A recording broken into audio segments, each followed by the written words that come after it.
My fiance's family doesn't treat me like part of the family and wants him to ditch me on Christmas as I'm about to give birth. My fiance, 31M, and I, 31F, are expecting our first baby due on December 30th. His family has a vacation home in Florida, and they have gone every year during the holidays for about a month until after New Year. He agreed not to go this year because of the baby, but his family is insisting that he goes and comes back on the 28th. In their words, there is ample time before the baby is due. So, he bought a ticket for December 15th to 28th. His reasoning is that his parents really want him there, and his siblings will also be going. For some context, I have also gone to Florida with his family for the past 5 years for at least part of Christmas. Every other year, I return before him to spend Christmas Day with my family. This year is the first time in a long time that all the other siblings are able to overlap dates. My fiancé has major FOMO, fear of missing out, which is why this is a sensitive subject. His parents have always been weird about keeping their family close. There was a major conflict between him and his sister-in-law last year that ruined the vacation and drove a wedge between him and his siblings. They left us out of major events, trips, etc., and they only started repairing their relationship a couple of months ago. While they are trying to fix things, they have left me out of it. They've never said it outright, but little things suggest they don't consider me completely part of their family yet since we aren't married. Anyhow, this is bothering me a lot more than I thought because I know pregnancies are unpredictable, especially in the last trimester, and if anything happens leading up to the due date, I need him there. My parents are away overseas dealing with a grandparent emergency and won't be back until December 26th, and my friends have their families, so I will be completely alone. The other reason, and I guess it's more selfish, is that I will be spending Christmas by myself. It's not the main reason why I'm bothered, but it's a small part of it. He's been spending Christmas every year in Florida since he was 15, and there will be many more trips after the baby is born, so I don't know why he can't skip this year for me. Anytime I bring it up, it results in a very uncomfortable fight about my expectations to put me first rather than his parents. I don't even bring it up anymore. His parents have always been kind to me, but they also don't see any problem, so I think I'm going crazy. Update 1. I'm sorry for not updating sooner. Everything has been overwhelming and I'm trying to deal with a lot. The good news is that my mom arrived home yesterday. When I explained everything to her, her sister, who is a retired nurse, insisted she come too. I'm so thankful to have them here, though, it's hard to get my feelings across as there's a bit of a cultural barrier. My mom is from Hong Kong, and without getting into details, the grandparent situation was very much an emergency, but she has siblings and my dad who is staying there at the moment. As for my fiancé, I scheduled a virtual appointment with him and my obstetrician to update her and give her a rundown of the situation. Like all of you, she was appalled and strongly recommended he not travel during this time. Her words were, in my professional opinion, I'm going to very strongly recommend you reconsider your plans. In my personal opinion, I'm going to insist it. It was probably on me for not alerting her sooner regarding his travel plans. After that, he is still going, but adjusting his date so he will be back on the 22nd. There will be a one-day overlap with his siblings. His mom isn't too happy he won't be there for Christmas, and she suggested he fly back later on the 25th instead so he can spend a part of Christmas Day with them, but he said no. It's still not ideal for me. My mom and aunt have insisted on speaking with his parents, so we've scheduled a call with them later today. I reached out to my best friend too about this after I read some of your responses and PMs. She was livid and informed her husband that she doesn't care if it's on Christmas Day. If I go into labor, she will drop everything and be there.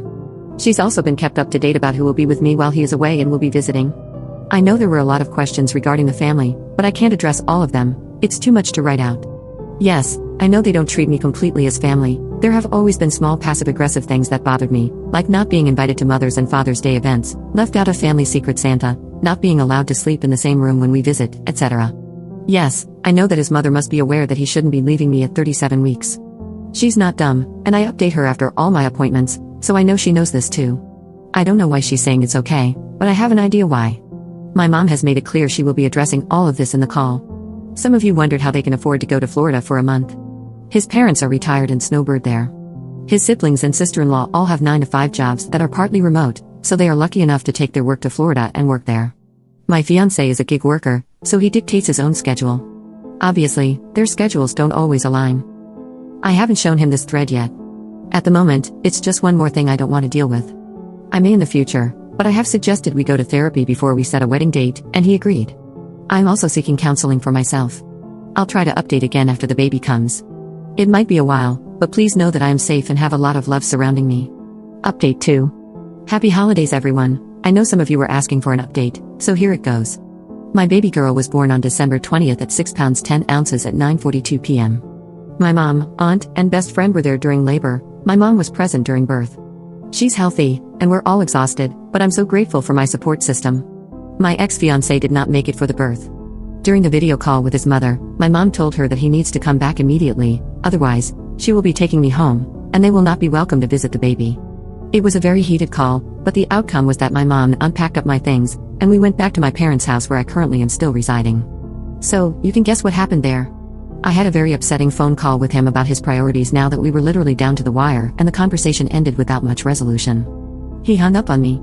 I messaged him after our daughter was born to let him know I had given birth and that she was healthy.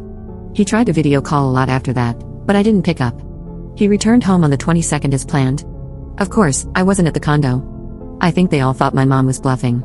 He tried to come by my parents' house many times, and at one point, sat outside in his car for hours when my mom and aunt wouldn't let him in. Finally, on Christmas Day, we let him see his daughter, and he and I discussed our future.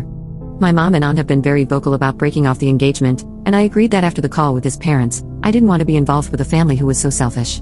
He told me his mother was very insistent he go on this trip to show his family that he wanted to mend his relationships with them, and that his sister-in-law had been saying some awful things about me to him and his parents.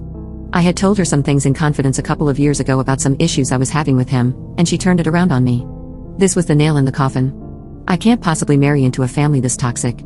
So as it stands now, I have broken off the engagement and will live at my parents' house. We have scheduled couples therapy, and our first session is tomorrow. He has apologized profusely and asked to stay with me to help with his daughter. My mom doesn't want him sleeping here, so he's been coming by in the morning to help with her and then leaving in the evening.